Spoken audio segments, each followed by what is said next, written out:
सप्रेम साहिब बंदगी। आज के सत्संग में हम चर्चा करेंगे, आखिर मैं हूँ कौन? जीव, ब्रह्म या परमात्मा। दोस्तों, आज का टॉपिक बड़ा दमदार है। आइए हम जानते हैं स्वयं के बारे में। आखिर मैं हूँ कौन? यह प्रश्न संसार के समस्त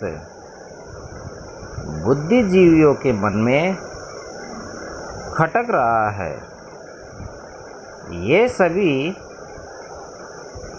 धर्मावलंबियों एवं संत महापुरुषों के वाद विवाद एवं बहस का ज्वलंत मुद्दा है। सभी लोग अपने आप को जानने के इच्छुक भी हैं और प्रयासरत भी हैं, परंतु अज्ञानता एवं मार्गों की विविधता के कारण भ्रमित हैं। भाइयों, आज आपके भ्रम को दूर करने का प्रयास करते हैं। एक वस्तु के नाम बहुत, लीजिए वस्तु पहचान। नाम पक्ष मत कीजिए, सार तत्व ले जान।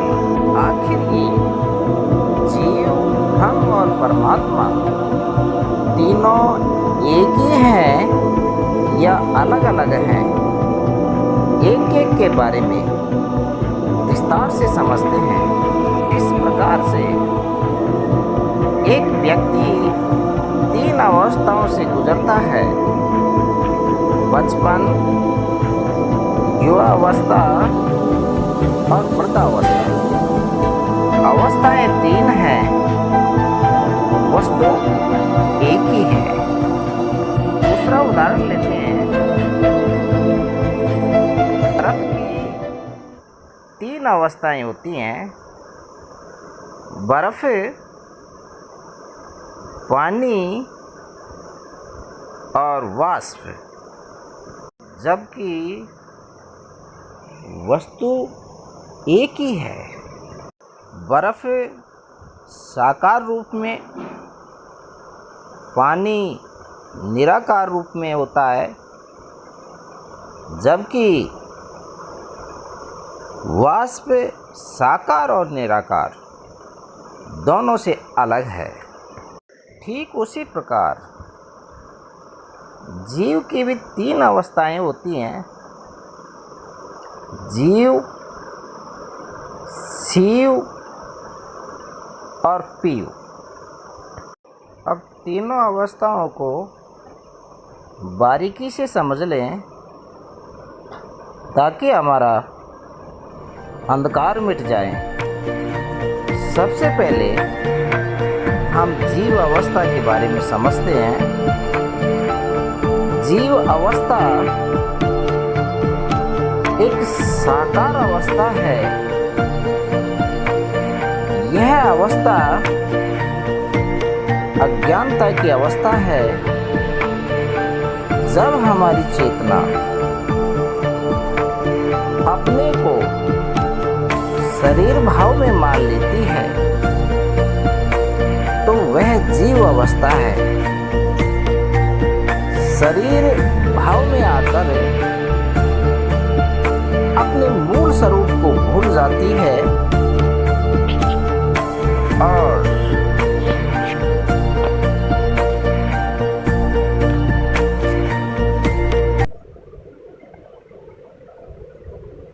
इस शरीर के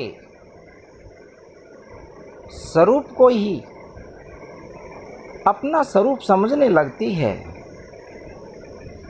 संसार के अधिकतम लोग इसी अवस्था को प्राप्त हैं और इसी अवस्था में ही मृत्यु को प्राप्त हो जाते हैं। कुछ व्यक्तियों के संस्कार जगने से, गुरु की शरण में जाने से, गुरु के प्रताप से हमारी चेतना की जीव अवस्था बदल करके पीव अवस्था को प्राप्त कर लेती है। अर्थात यूँ कहे, हमारी चेतना की जो भूल है वह समाप्त हो जाती है, जो अंधकार है, जो अज्ञानता है वह समाप्त हो जाता है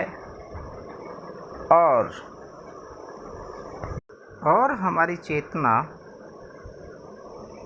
प्रकाशित हो जाती है, ज्ञान स्वरूप अवस्था को प्राप्त हो जाती है।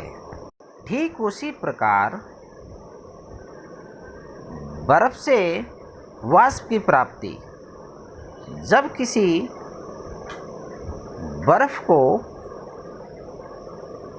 अग्नि की ताप दी जाती है तो वह अपनी ठोस या जो साकार अवस्था है उससे सीधी वाष्प अवस्था को प्राप्त हो जाती है। ठीक उसी प्रकार हमारी चेतना भी गुरु के प्रताप से जीव अवस्था से सीधी पीव अवस्था को प्राप्त हो जाती है। भाइयों, पीव वह अवस्था है जिसमें हमारी चेतना शरीर और मन माया से अलग हो जाती है। इसमें जीव और शिव दोनों अवस्थाएं समाप्त हो जाती हैं। यह पीव अवस्था ही हमारा निज स्वरूप है, हमारा आत्म स्वरूप है, वही स्वरूप हमारा परमात्म स्वरूप है। तीसरी जो अवस्था है वह शिव अवस्था अर्थात ब्रह्म अवस्था है। इस अवस्था में हमारी चेतना अपने से भिन्न किसी अन्य कल्पित ईश्वर या ब्रह्म को सर्वोच्च सत्ता या कर्ता मानने लगती है और इसी से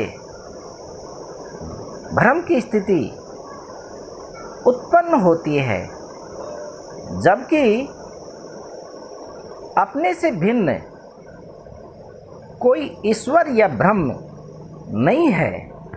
कोई सरगुण में रीझ रहा, कोई निर्गुण ठहराए, अटपट चाल कबीर की मुँह से कही न जाए।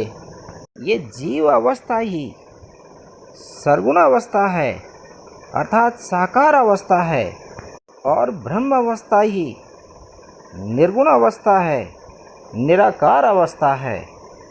और साकार और निराकार दोनों से जो अवस्था है वह हमारी निज स्वरूप की अवस्था है, हमारी परमात्म स्वरूप की अवस्था है। इस अवस्था को प्राप्त करने पर जीव का जन्म मरण नहीं होता है, 84 में आता जाता नहीं है। शेष दोनों अवस्थाओं में जीव अवस्था और ब्रह्म अवस्था को प्राप्त जीव जन्म मरण में और 84 में आता जाता रहता है। दोस्तों, आप समझ गए होंगे, आखिर आप इस शरीर में एक चेतन सत्ता के रूप में हो। आप सबको जाननहार हो। सृष्टि आपके द्वारा चल रही है। यह बिना गुरु की कृपा से संभव नहीं है। आज का सत्संग बस इतना ही। सतनाम साहिब बंदगी।